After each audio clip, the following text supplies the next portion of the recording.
Nouveau temps d'information sur RTI 1. Madame, Monsieur, bonsoir. Les titres au sommaire de ce journal. Les ministres gouverneurs de districts autonomes invités à une réunion hier au palais présidentiel. Le chef de l'État a rappelé l'importance de la dernière décentralisation, le rôle des districts dans le développement local et également l'exécution du programme de gouvernement Une Côte d'Ivoire solidaire. Sécurité routière, un mois après le lancement de la campagne de sensibilisation aux règles de sécurité au volant, il est constaté une baisse de 30% des accidents, un premier bilan développé au cours de cette édition.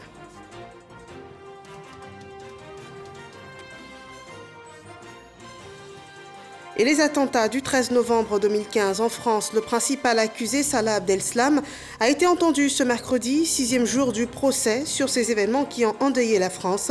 Selon lui, l'attaque était une réponse à l'intervention militaire française contre le groupe État islamique. Bienvenue dans ce 23h. Les ministres gouverneurs de districts autonomes avaient rendez-vous hier au palais présidentiel de la République. Une réunion avec le chef de l'État au cours de laquelle a été rappelé les objectifs de la dernière décentralisation, le rôle principal du district autonome dans la stratégie de développement local, cela conformément au programme du gouvernement Une Côte d'Ivoire solidaire, suivant le récit de la rencontre avec Jérôme Kofi Abola. Ils sont accueillis en tant que ministres-gouverneurs de districts autonomes ce mardi au palais présidentiel. Au nombre de 14, ils sont venus échanger avec le président de la République, Alassane Ouattara, en présence de quelques membres du gouvernement. C'est la première rencontre du genre qui, pour ces ministres-gouverneurs, est comme une opportunité de recevoir leur feuille de route s'agissant de la mission qui est la leur. Je puis affirmer sans risque de me tromper qu'avec vous, Excellence, Monsieur le Président de la République, les collectivités territoriales ivoiriennes sont en train d'écrire les meilleures pages de leur histoire. En effet, vous leur avez impulsé une dynamique nouvelle, en faisant d'elles des outils de base de la réalisation de votre ambition pour une Côte d'Ivoire développée de façon équilibrée et partagée. À votre appel, Excellence, Monsieur le Président de la République, ils ont tous répondu présents, tous prêts à écouter les orientations qu'il vous plaira de leur donner. Excellence, Monsieur le Président de la République, en ma qualité de ministre de l'Intérieur, je serai le plus attentif afin que, bien imprégné de vos instructions, j'en suive la mise en œuvre par tous avec plus d'efficacité.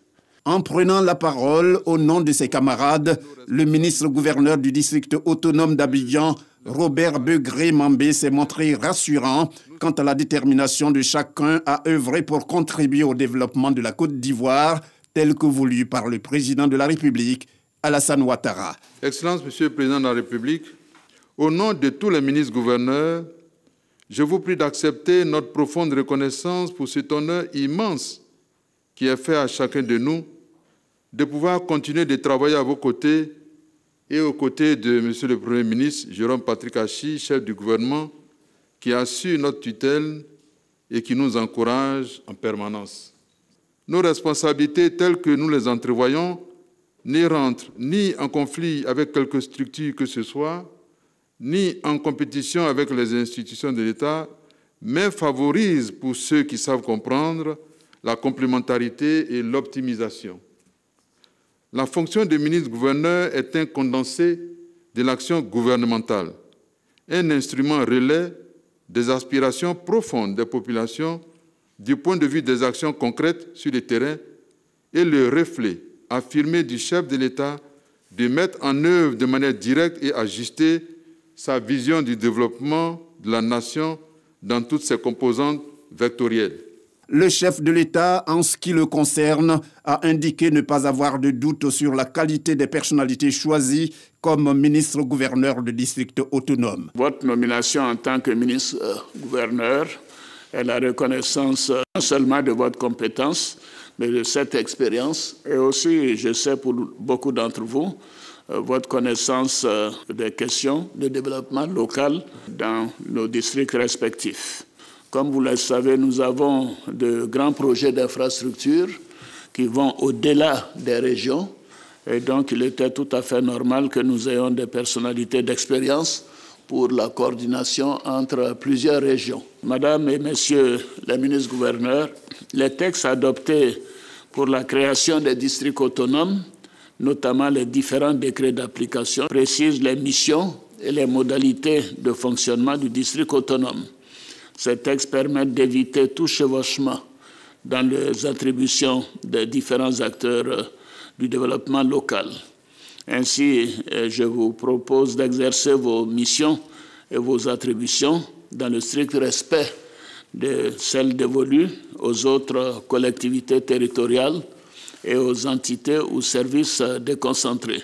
Les missions de suivi, de coordination, de supervision doivent être au centre de votre action dans vos districts respectifs. Le décret portant création de 12 districts autonomes, en plus des 2 autres d'Abidjan et de Yamoussoukro, a été pris le 29 juin 2021. Avec les ministres-gouverneurs à la tête de ces entités, le président de la République, Alassane Ouattara, aura chaque année au moins une réunion dite d'évaluation. Tout autre sujet à présent, un colloque a rassemblé à Abidjan les régulateurs de l'audiovisuel des pays membres de l'UEMOA et de la Guinée. La régulation des médias en ligne, voilà la préoccupation majeure de cette réunion. Le sujet a aussi fait l'objet d'une rencontre entre le Premier ministre et cette plateforme de régulateurs africains de l'audiovisuel. Nous en parlons avec Sidonie Davila. Après 2 jours de travaux en vue de proposer des stratégies communes de régulation des contenus diffusés par les services de médias audiovisuels en ligne, les conclusions sont présentées au Premier ministre. Pour les participants, c'est un colloque qui a porté ses fruits.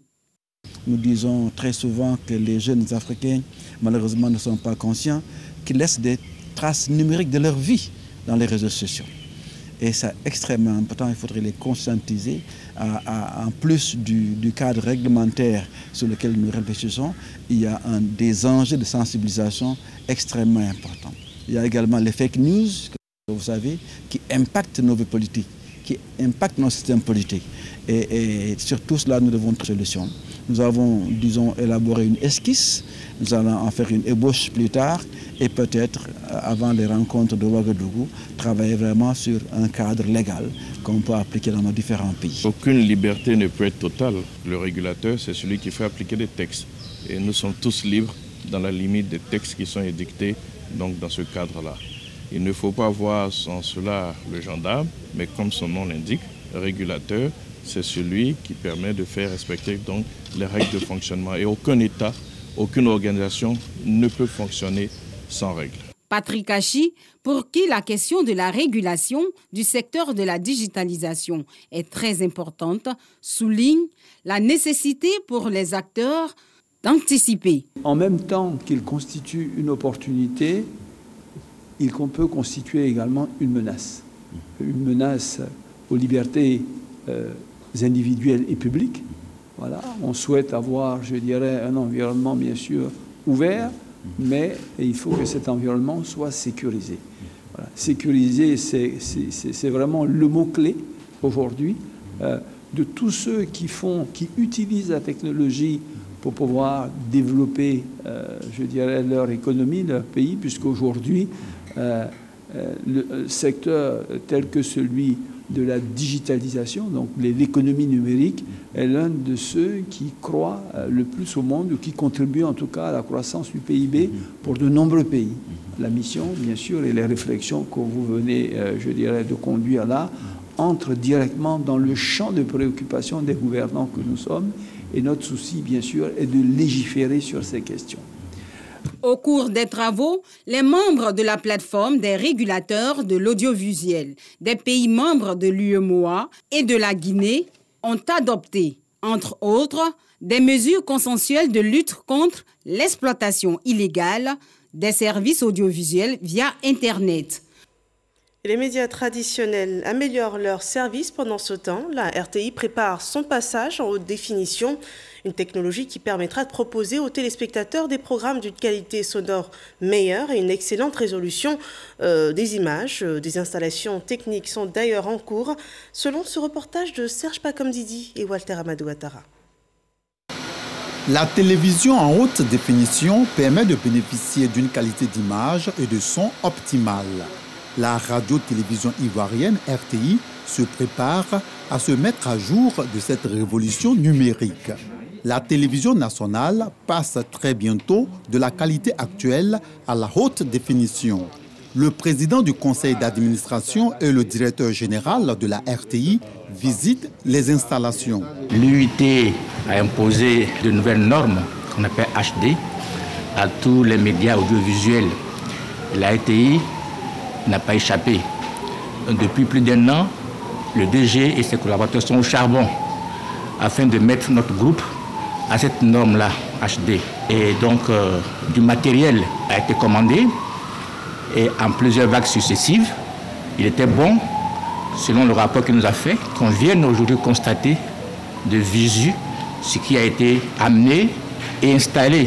Nous sommes rassurés et nous avons bon espoir que d'ici fin novembre, le basculement en HD au niveau du groupe RTI aura lieu. Les responsables de la RTI promettent donc aux nombreux téléspectateurs des images et une qualité sonore encore plus nette. La Côte d'Ivoire s'apprête à recevoir le président sud-africain Cyril Ramaphosa. Une réunion entre des délégations sud-africaines et les autorités ivoiriennes compétentes s'est tenue pour préparer cet événement, cette visite d'État pour redynamiser la coopération entre la Côte d'Ivoire et l'Afrique du Sud. Un travail préliminaire a été fait par les représentants diplomatiques des deux États. 23 projets d'accords de coopération ont été examinés. Le point de Moussa Konaté.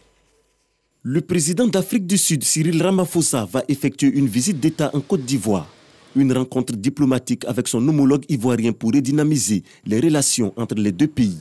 Le président de la République de Côte d'Ivoire, son Excellence M. Alassane Ouattara, et le président de la République d'Afrique du Sud ont décidé que soit organisé au cours de l'année 2021, d'une part, la première session de la grande commission mixte ivoiro-sud-africaine et d'autre part, la visite d'État en Côte d'Ivoire du président sud-africain. Ces deux événements, sauf disposition contraire, se tiendront respectivement au mois d'octobre et au mois de décembre 2021. En prélude de ces rendez-vous diplomatiques, une réunion de haut niveau des ministères ivoiriens et sud-africains en charge des affaires étrangères. 23 projets d'accord qui vont servir d'instruments de coopération sont examinés, dont 16 proposés par la Côte d'Ivoire et 7 par l'Afrique du Sud. Nous avons eu à discuter d'accords, c'est-à-dire mémorandum de compréhension. Et ces mémorandums de compréhension couvrent pratiquement tous les secteurs économiques les plus importants pour nos deux pays. Et nous espérons vraiment que pendant la rencontre de nos deux présidents au mois de décembre, tous ces mémorandums deviendront des accords sûrs. Les deux États se sont engagés à travailler ensemble dans le domaine diplomatique, dans le domaine économique et dans le domaine de la coopération régionale et sous-régionale, et aussi sur le plan international. Donc c'est un engagement fort que les deux pays ont entrepris à l'effet de renforcer davantage la coopération. Pour rappel, la Côte d'Ivoire et l'Afrique du Sud entretiennent des rapports bilatéraux depuis 1992. Un texte obtient la caution du Sénat ivoirien, une réforme de l'Ordre national des médecins. Pour être en conformité avec les nouvelles mesures de l'UMOA, il est désormais possible pour les médecins non nationaux appartenant à cette zone sous-régionale, donc à l'UMOA, d'exercer en Côte d'Ivoire. Kader Sogodogo nous en dit davantage. Pour accéder au Sénat, le ministre de la Santé, de l'Hygiène publique et de la couverture maladie universelle, Pierre Dimba, traverse le tunnel de désinfection. La Covid-19 sévit fortement actuellement. Les mesures barrières sont plus que jamais d'actualité. Ce pas franchi, Pierre Dimba, peut dérouler les raisons de sa présence.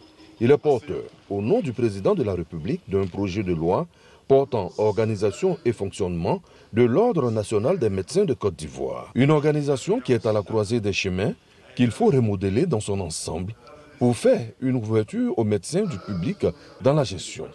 Les réalités nouvelles dans l'espace UMOA sont également à prendre en considération. Nous avons fait la réforme pour adapter le fonctionnement à la réalité du terrain. D'abord, la première innovation, c'est qu'on a supprimé les conseils départementaux, parce qu'au niveau des régions, nous disposons donc d'un vivier important où on peut avoir des bureaux qui puissent vraiment animer l'ordre et surtout faire l'exercice du contrôle du métier de médecin. La deuxième innovation, c'est la libre circulation du personnel médical, mais spécifiquement les médecins, dans l'espace UEMOA. Vous savez, l'espace UEMOA est un espace économique où tous les citoyens doivent pouvoir circuler librement et exercer. Et il était important que nos tests s'alignent à cette directive. Le dernier élément, c'est que vous voyez, depuis 2014, un test de loi a été pris pour instaurer donc, la couverture maladie universelle, pour accroître l'accessibilité des populations aux soins de santé. Partout en Côte d'Ivoire, là où on se trouve, on doit pouvoir bénéficier des services de santé. Et donc, il est important que tous ceux qui exercent sur le territoire puissent être inscrits à l'ordre pour que les actes qu'ils posent soient couverts par l'ordre. En tout cas, les sénateurs membres de la Commission des affaires sociales et culturelles ont validé à l'unanimité la réforme de l'Ordre national des médecins de Côte d'Ivoire. Place bientôt à la plénière pour son adoption définitive.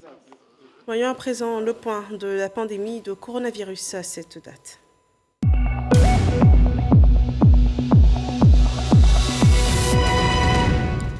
Ce 15 septembre, il est enregistré 115 nouveaux cas de Covid-19, 101 nouvelles guérisons et 6 cas de décès, des chiffres qui renvoient à un total de 58 341 cas confirmés, dont 56 245 personnes guéries, 540 personnes décédées et 1556 cas actifs. Au moins 1 620 480 doses de vaccins anti-Covid ont été administrées à cette date pour lutter contre la pandémie. Veillons tous au respect des mesures barrières. Et on s'engage contre la Covid-19, mais aussi contre la corruption dans notre pays. Le ministère de la fonction publique souhaite éradiquer ces pratiques de l'administration ivoirienne. Un atelier s'est ouvert à ce propos ce matin. On en parle avec Grace Kando.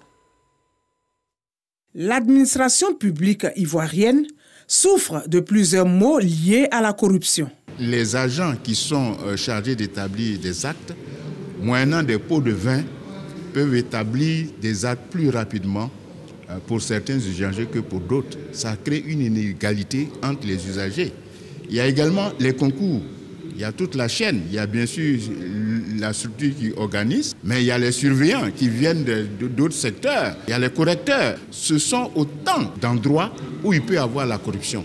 Pour changer la donne, les inspecteurs généraux des différents ministères sont réunis en atelier. Occasion pour le ministre de la Promotion de la bonne gouvernance de faire le point sur la lutte contre la corruption en Côte d'Ivoire. La Côte d'Ivoire se classe 104e sur 180 territoires à travers le monde et 20e en Afrique. L'administration publique est en première ligne dans le cadre de la lutte contre la corruption parce que c'est au sein de l'administration publique que cette corruption est négativement perçue et nous donnons donc ce rang de 36 sur 100. Notre objectif, c'est d'aboutir dans les 12 prochains mois à au moins 50 sur 100, qui reste la moyenne au niveau mondial. Cette initiative du ministère de la fonction publique et de la modernisation de l'administration vise à impliquer les inspecteurs généraux dans la lutte contre la corruption. Au terme de cet atelier, je reste convaincu que les services d'inspection générale de nos ministères et institutions seront aptes à jouer pleinement leur rôle dans cette lutte commune contre ce mal pernicieux, véritable frein au développement des nations et à l'amélioration des conditions de vie de nos concitoyens. Les premiers résultats attendus de cet atelier de réflexion devront être immédiatement perceptibles dans la qualité des relations avec les usagers clients grâce à la confiance légitime retrouvée. La rencontre sur la lutte contre la corruption s'inscrit dans l'acte 6 du schéma directeur de la réforme des finances publiques. La sécurité routière à présent pour la sécurité sur les routes. Une campagne nationale de sensibilisation est en cours et en un mois d'exécution, une baisse de 30% des accidents a été constatée. Jean-Marc Djadji rapporte ce bilan. Baisse de 30% des accidents de la circulation sur nos routes en un mois. C'est le bilan de la sensibilisation, phase 1, du déploiement de la stratégie nationale pour la sécurité routière 2021-2025. Conclusion validée par les acteurs impliqués dans la lutte contre l'incivisme routier. Satisfaits de cette campagne, les transporteurs et usagers de la route ont aussi fait part des problèmes, notamment la lenteur dans l'acquisition des documents administratifs et des abus de certains agents des forces de l'ordre. Les transporteurs dans leur ensemble ne rejettent pas la stratégie sectorielle de la sécurité routière, mais les transporteurs ont tenu à relever un certain nombre de préoccupations au niveau des contrôles routiers. Nous avons constaté une multiplication des points de contrôle routier qui n'est pas conforme au décret du gouvernement qui institue 33 points de contrôle routier. 65% des véhicules qui étaient empruntés par les usagers de la route, ça veut dire qu'ils étaient en insécurité totale. C'est-à-dire même en cas d'accident, vous ne pouvez pas être dédommagé parce que le véhicule n'est pas en règle. Le ministère des Transports s'engage à prendre des dispositions afin de faciliter la régularisation des immatriculations et production de cartes grises. L'institution exhorte pleinement les acteurs du transport routier à s'impliquer davantage dans la lutte contre l'insécurité routière. On l'a vu que beaucoup de nos concitoyens sont partis pour faire proposer leurs plaques. Donc en même temps, nous sommes conscients aussi qu'il faut prendre des dispositions pour que ceux qui avaient des reçus depuis longtemps ne puissent pas, n'est-ce pas, être pénalisés. On constate l'amélioration dans les comportements de nos concitoyens. Nous avons reçu au ministère des Transports plusieurs appels, plusieurs écrits nous encourageant.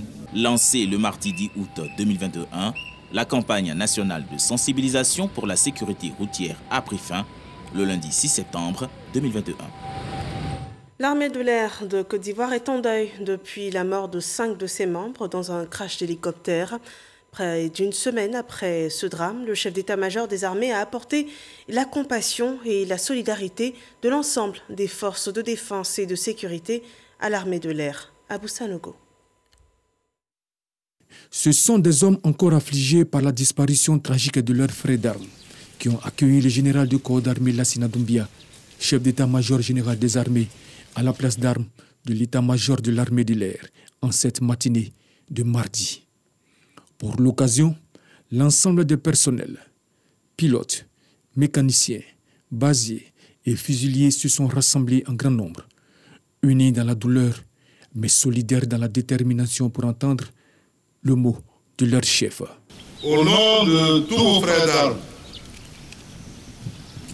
de toutes les autres armées, de l'ensemble des forces de défense et de sécurité, je voudrais vous assurer de tout notre soutien. Je voudrais aussi vous présenter tous nos encouragements, parce que ce qui est survenu ne peut pas nous arrêter. Nous souhaitons que cela ne se reproduise plus. Mais même si cela devrait encore nous arriver, il nous faudra toujours repartir et encore repartir. La nation compte sur nous.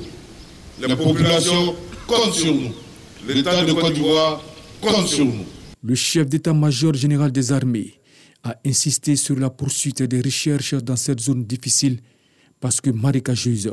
De tous les éléments qui permettront de déterminer les circonstances de l'accident et en tirer tous les enseignements nécessaires à la conduite des opérations futures.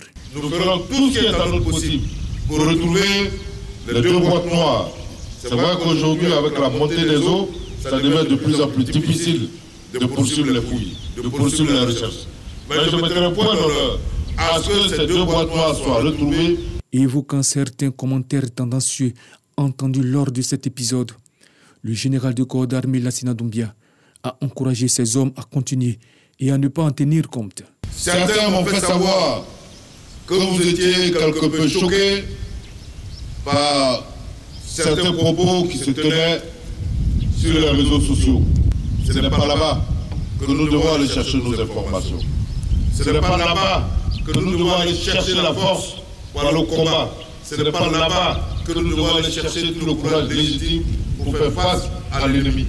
C'est à des hommes déterminés et résilients que le chef d'état-major général des armées a réitéré la compassion de tous les frères d'armes prêt à poursuivre la mission de sécurisation totale de l'ensemble du territoire contre les groupes armés terroristes.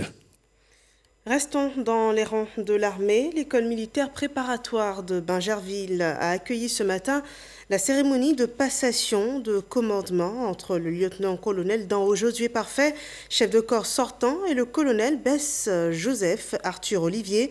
Ce dernier a reçu le drapeau de l'école des mains du chef d'état-major général des armées et il en assurera la garde le temps de son commandement. Il s'est engagé à cette occasion à mettre l'accent sur la discipline. Sécurité au niveau régional à présent, une réunion des experts des pays membres de la communauté économique des États de l'Afrique de l'Ouest se tient à Abidjan dans le cadre d'un atelier. Il s'agira de valider le guide d'harmonisation entre la convention de la CEDEAO sur les armes légères et de petit calibre et le traité sur le commerce des armes. Il servira de cadre juridique au sein des pays membres de la région ouest africaine.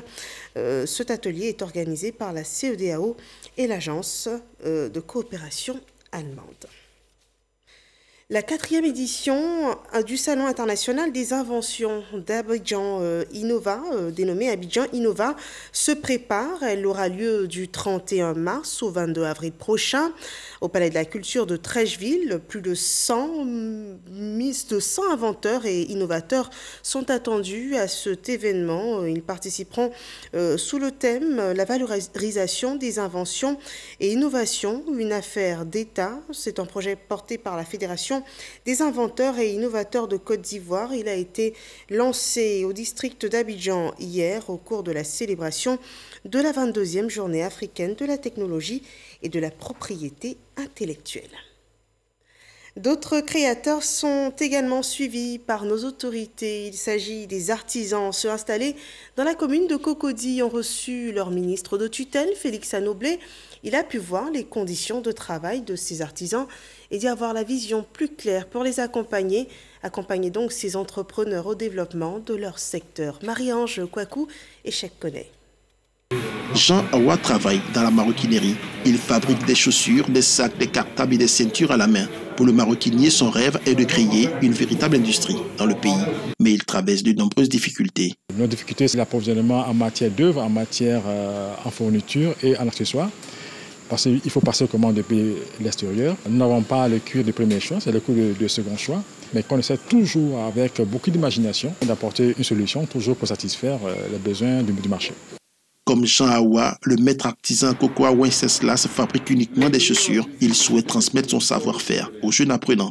Nous avons un projet de mettre sur place une école de formation professionnelle concernant la chaussure. Pourquoi pas même insérer ça dans l'enseignement secondaire pour qu'il y ait encore plus d'avantages des hommes de métier dans le pays. Comment rendre cette petite entreprise en moyenne entreprise et mettre le cap sur l'industrialisation? C'est l'objectif de cette visite du ministre Anoblé aux artisans de Cocody pour s'imprégner de leur réalité. Notre rôle en tant que ministre donc, de l'artisanat est de pouvoir donc, aller vers ce savoir-faire et voir donc, les possibilités pour le gouvernement d'accompagner ces différentes entreprises-là qui sont donc véritablement spécialistes dans leur domaine de compétences et qui ont besoin véritablement de l'accompagnement de l'État pour réussir à faire en sorte qu'ils aient donc de véritables industries de fabrication dans leur domaine. En Côte d'Ivoire, le secteur informel occupe environ 70% dans l'économie nationale, comme la plupart des pays en voie de développement. Et l'information hors de chez nous, ce mercredi en Centrafrique, l'ONU a décidé du retrait de 450 casques bleus gabonais présents dans ce pays après des accusations d'exploitation et d'abus sexuels. Et une enquête a été ouverte par le Gabon. La MINUSCA a invoqué des allégations d'abus sexuels sur 5 filles dans une localité du centre de la Centrafrique. Et l'ONU à New York a insisté sur le fait que sa décision est également fondée sur des faits plus anciens. Les accusations contre les casques bleus sont récurrentes en Centrafrique. Certains contingents ont été jusque-là retirés par le passé, mais aucune enquête n'a abouti et à des condamnations à ce jour, du moins publiquement. Ce mercredi 15 septembre en France, le 6e jour du procès des attentats du 13 novembre 2015, invité à prendre la parole par le président de la Cour en début d'audience, Alaa Abdeslam, le principal accusé, a justifié les attentats menés par l'intervention militaire de la France contre le groupe État islamique.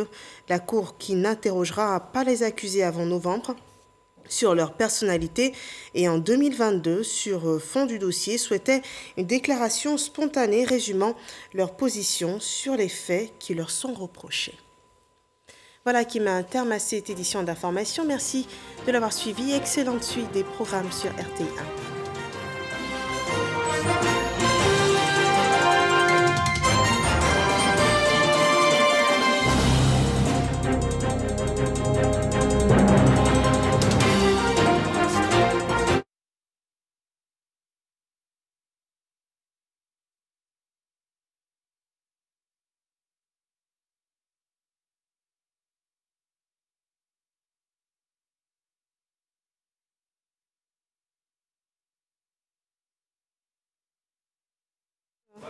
Ah non.